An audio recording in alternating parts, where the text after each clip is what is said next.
Hey guys, Mike James here. I'm the founder of thesuprememan.com. This is the second part of my video tutorial on attracting beautiful, smoking hot women. So I'm going to take you through a number of things here, some guidelines as to how you can maximize your opportunities with the best, most attractive women out there. All of these tricks apply to all women. However, this will be more finely tuned towards those which are better looking.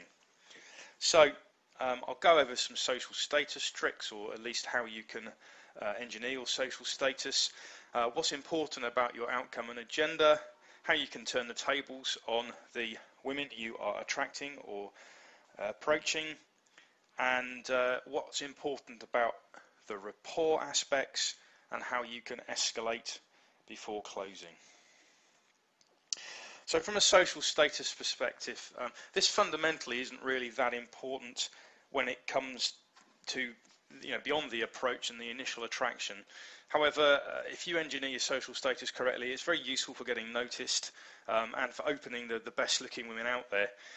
No more than this, and I would avoid relying on it entirely, but it's certainly a very good way to maximize your approach and opening chances. So how would you do this? Well, if you go to the kinds of places that we mentioned in part one, where you're more likely to bump into attractive hot women, then these are the kind of more restricted access places or VIP areas, more exclusive clubs. So when you do get into these places, or perhaps prior to moving on to the clubs, I would go to places where you're likely to bump into the club owners, managers and DJs, where they might frequent before the club opens. And start to develop relationships, friendships with these people. And it doesn't need to be anything more than just being warm and friendly. Most people respond positively to that. Obviously, some of the guys are more arrogant. You need to be a little more careful in terms of overstepping the mark in that regard. But certainly, I think most people respond well to positive, genuine compliments. If you're in a restaurant, that may be attached to a club of some kind, then perhaps compliment the owner on the quality of the food or something like that, and just progress the rapport and friendliness further as you more frequently go to the place. So in doing so, you'll get yourself to a position where you'll gradually be developing relationships. You'll certainly be seen to be interacting with the high status people that own or manage these places, and that may get you entry to some of the VIP locations, may get you on the guest list, or at least you may not need to be on the guest list. You'll get waved in by the bouncers. Always find it's quite friendly to be bouncers myself. And you may even get invites to exclusive parties, etc. at some of the more upmarket clubs in your town or city. So I think what you'll find is once you've demonstrated an apparent higher status, higher value image, then you'll probably find opening will be easier for the better looking women. Now, bear in mind that obviously there are some women that are very status oriented and that's all they care about, but you can find out about those later. At this stage, all you're trying to do is give yourself and maximize your opportunities for opening. What you'll find is that some of the smoking hot women will actually be intrigued enough, especially if you're new. They may well come over and open you and find out some more about you. Certainly women that are hot and perhaps getting a lot of guys approaching them, may be starting to get bored with the same old faces, and consequently, if you're new, then you're unusual. If you're infrequent, then you're unusual as well. So the chances are that they may come and approach you to find out more about you, and you won't have to open yourself. And in addition to that, I say here that it's probably worthwhile you not going to the same place week after week, but cycling your hot spots so you're not seen there all the time, or at least maybe seen there for 2 or 3 weeks, and then you're not seen there for another couple of months, and so on. Moving beyond the initial approach that women may make on you, the other thing that's quite important is that you don't actually set yourself a dependent outcome. So what I mean by this is when you actually go out to meet hot, smoking, great women, then I would not set myself the goal of getting numbers or taking them home or anything like that. I would just go out with really simple outcomes in mind, with a pure focus of having fun. If you're going out with friends, just having fun with your friends, and that you're going to be curious about getting to know some new people. And if people open you, or you just happen to open the woman casually at the bar, find out something about them, and practice qualifying them, discover what works, what doesn't. Maybe when you get chatting to find out some connections about their past life and interests, ask them about themselves a bit more and develop those connections. And you may find that you'll actually naturally develop rapport and move on through the attraction concept anyway yourself. The other thing is set some simple goals as well. In addition to the outcome, just to give yourself a little bit of drive, perhaps if you find that that has been an issue for you in the past. Maybe some little goals like, even though your agenda's just to have fun, at least speak to 3 women in each bar or each nightclub or each bistro or wherever it is you go, or coffee shop if it's during the daytime. Directly approach 3 women. So as opposed to 3, if you go into a bar, not just allow 3 to approach you if that happens, but actually directly approach 3 hot girls wherever it is you go. And you can create your own goals. Maybe you want to make it 5 or 10 or what have you in an evening, as opposed to be so limited as to a specific bar. So the other thing is beyond that, very important. This is, and women have their filter mechanisms, and they will try and check out your levels of confidence, how likely you are to do what they ask you to all the time, and if your outward confidence is genuine internally. So they all do things like ask you to do things for them, and it's important not to confuse genuine requests with ones that are testing your levels of compliance, or whether you're prepared to supplicate to them. In addition, if you are proven to be confident, they may well actually try and test that levels of confidence, as whether you overreact one way or the other. Best thing you can do is ignore those, pretend they didn't even happen.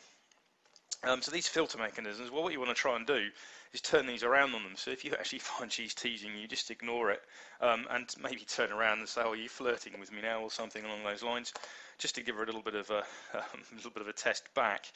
You kind of position yourself then as the one who's the chooser or the selector, and she becomes a selectee. Some women will also try and qualify against some specific tick lists they have in their mind, other values which is important to them, particularly if they're already attracted to you and interested in a relationship.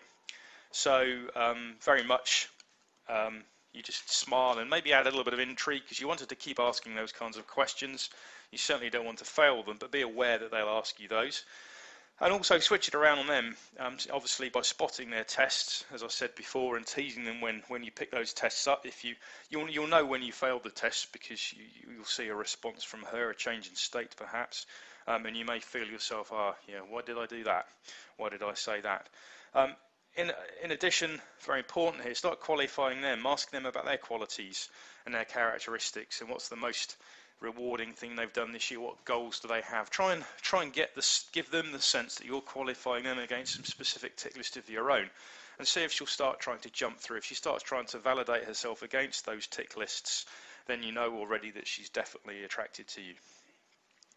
Another way to play with her and have some fun, without being I guess is your own way of testing, is maybe drop her some indirect compliments, like, I like tall brunettes with long wavy hair, without saying I like you. That's kind of indirectly saying, and she'll accept that more readily. But at the same time, you can do some subtle takeaways. So don't insult her with the takeaway, but say that something along the lines of how she might be able to improve, or I like tall brunettes with wavy hair, but I think actually if your hair was straightened, you would look even hotter. Something along those lines, or maybe not even you would look even hotter, but I think straight hair looks even better than wavy hair. Just, it looks good, but I think that would be better. Just see if she'll qualify herself against you.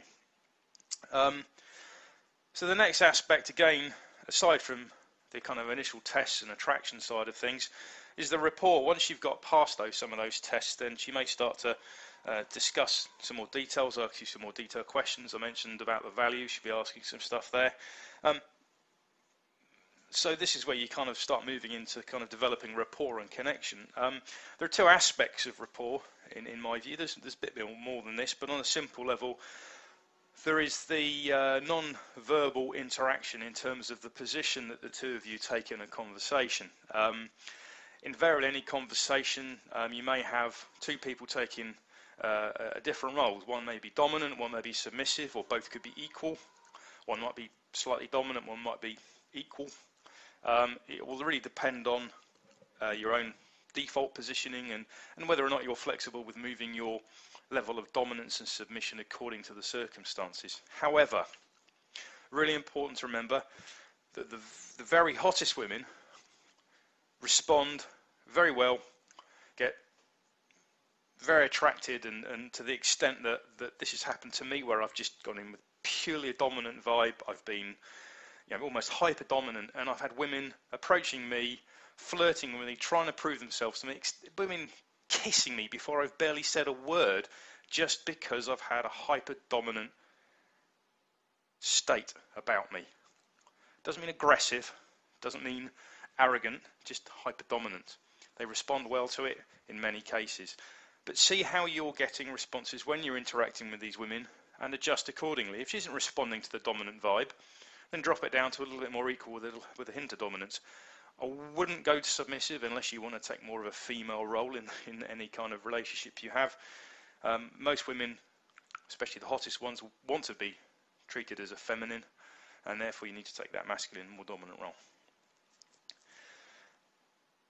Second aspect of rapport is connection. This is developed in the conversations you have them.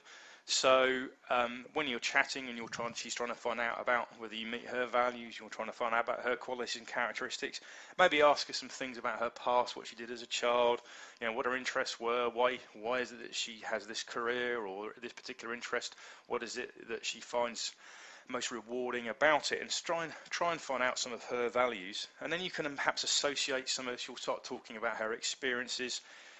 You may start to notice she associates those with specific emotions, and you can connect with that and say, yes, I understand that, when I was younger I did this and this, and so on, and you can develop that on and associate it to current experiences. Bit of fluff around the outside, and then move on to another topic. Once you've talked around a handful of topics, you should have developed some fairly broad but also some quite in-depth rapport there. In addition, with playing with your positioning, see how she responds, you'll probably find that you get some very powerful responses. To the extent that if you're doing the rapport really well, she'll start to move to the state where she's ready for you to escalate. So in order to escalate, you obviously need to start stepping up your game here. This is when the rapport and the connections become quite deep. You can start moving the conversation indirectly onto sexual themes. Now, what do I mean by that? Well, I don't say just start talking about sex unless clearly she brings it up, in which case off you go. But maybe you can start playing some games about, spot the dating couple, or spot who has a great sex life, or something along those lines, just a little bit kind of flirtatious, and you may want to describe some playful states and some fun and flirtatious states to her before you start bringing these themes in, so she can kind of get the playful, the slightly naughty kind of state of mind before you go. In addition, you may actually want to quote somebody. If you don't want to directly bring up sexual themes, you can say, oh, my best mate's sister was telling me a story the other day about la la, and you move into some form of slightly sexually themed story.